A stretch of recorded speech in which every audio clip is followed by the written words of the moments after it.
أخيرا طلعنا من الدار. سنين من عمرنا ضاعت يا مشعل، واحنا نتحمل نظرة الناس. تصدق يا ابني أيام تمنيت الأرض تنشق وتبلع، ولا أشوف نظرة هالعالم. كل يوم الثاني راكبين سيارة وزارة الشغل وهم يركبون أحسن السيارات ومعاهم الخدم. احنا حتى أهل ضعف. صدقني يا رائد، الواحد مو بيده هذه الظروف، ما لنا دخل فيها، بس احنا كل اللي نقدر نسويه ان احنا نصنع مستقبلنا. اي وليش احنا بالذات؟ ليش مو هم اللي يذوقون العذاب؟ ليش انا وياك لقونا عند باب مسجد؟ ليش مو هم؟ بعدين انت شو تقول يا مشعل؟ شنو نقدر نصنع مستقبلنا بيدنا؟ انت ايش راح تصير مثلا؟ بهالزمن يا مشعل منو يرضى يشغل واحد لقيط؟ انا الحمد لله عقب ما تخرجت من الثانويه وجبت المجموع اللي ابيه اللي دخلني كليه الحقوق، ان شاء الله بيتحقق طموحي واصير محامي.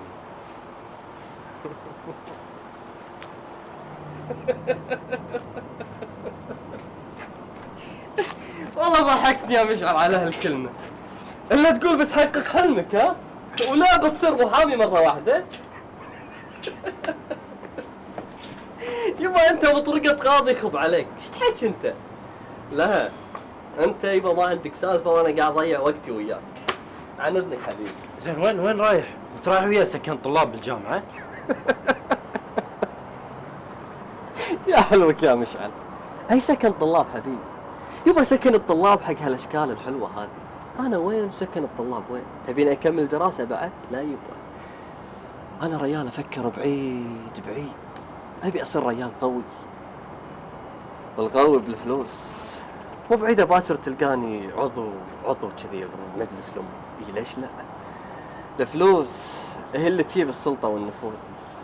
وشلون بتجيب السلطه والفلوس من غير لا شهاده ولا علم؟ قلت لي شلون يا مشعل؟ بهادي عاد اسمح لي اقول لك مو شغلك، شغل عندي انا.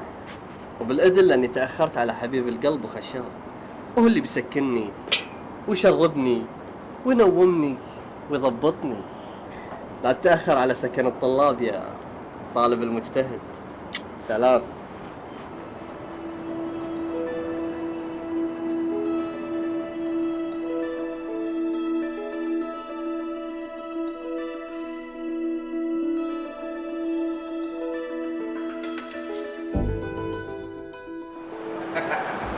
ماشي اكلمك بعدين. هلا ابو خشاب. هلا طيب. هلا فيك الله يسلمك. والله عشان نشوفك. يوم الشمس ما طالعه. والله النور نورك يا الغالي. خشاب بصراحة أنا ودي أعرف شنو الشغلة اللي بتشغلني إياها. انت ليش مستعيل؟ انطر راح اقول لك. السموحة بس أنا متشوق ودي أعرف صراحة. تدري شلون؟ انت شكلك من الصبح مو ماكل. امش معاي داخل وافهمك على كل شيء. تفضل.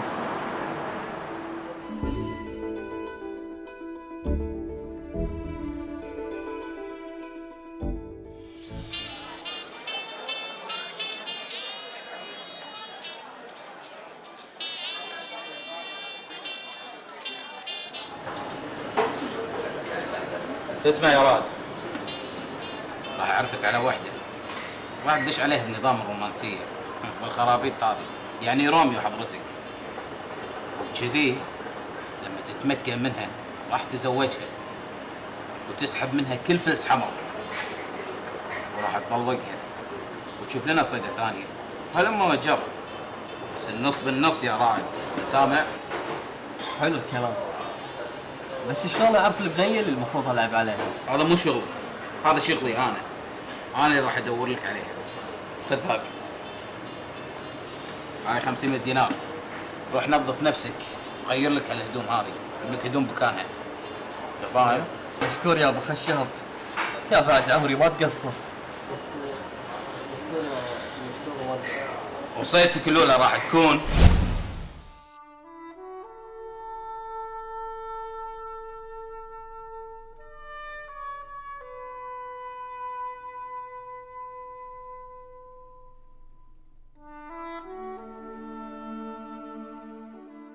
البداية كانت وايد صعبة بالنسبة لمشعل اللي عانى بالأيام الأولى من حياته الجامعية.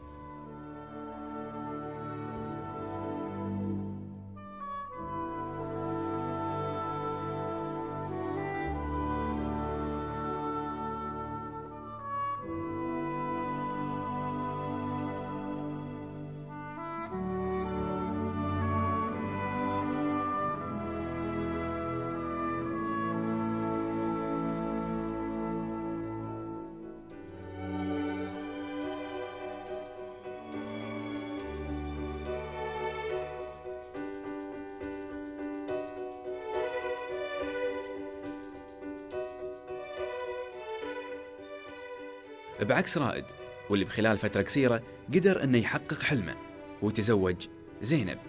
زينب وهي بنت مسكينة مثلها مثل وايد من بنات جيلنا الحالي، صيدات أو بسرعة ينقص عليهم. فزينب ما تعبت رائد وايد وقدر بسهولة يقنعها أنه يحبها ويموت عليها، وزينب ما قصرت، سلمت للخيط والمخيط.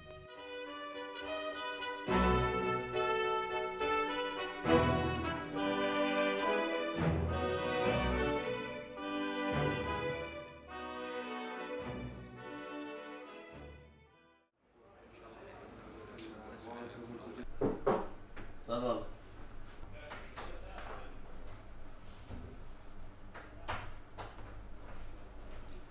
استاذ رائد، في واحد برا عايز يقابل حضرتك. ما قال لك شو اسمه؟ بلا قال لي شو اسمه؟ ابو خشاب. خشاب. شبي هذا. كله ماني فاضي عند اجتماع. اوكي ان شاء الله. ليش مو فاضي بعد؟ ليش ما تقول انك مت وفكيت عمرك؟ هشام، خلنا نروح. ان شاء الله. سكر الباب وراك.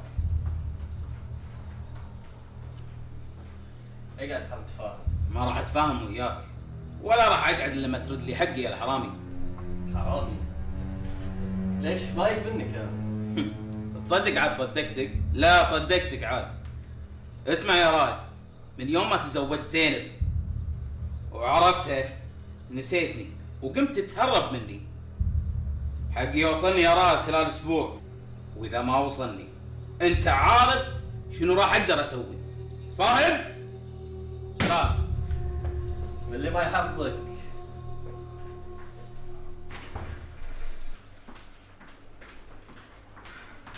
ها حبيبي، شلونك؟ هلا حبيبتي، شنو هالمفاجأة؟ افا، ايش في حبيبي زعلان؟ بيعني بالسوق. ولو اشتريت بالغالي حبيبي، بس شوية شغل وضغط. مدام كذي انا عازمتك على خوش مطعم. حبيبي ماني مشتهي والله، نفسيتي منسدة. لا ترى ازعل، راح تروح يعني راح تروح. لا عاد، كل شي ولا زعل الغالية، نروح مطعم عليك. يلا مشينا. مشينا. يلا. يلا. يلا خوش مطعم تقول. ايه.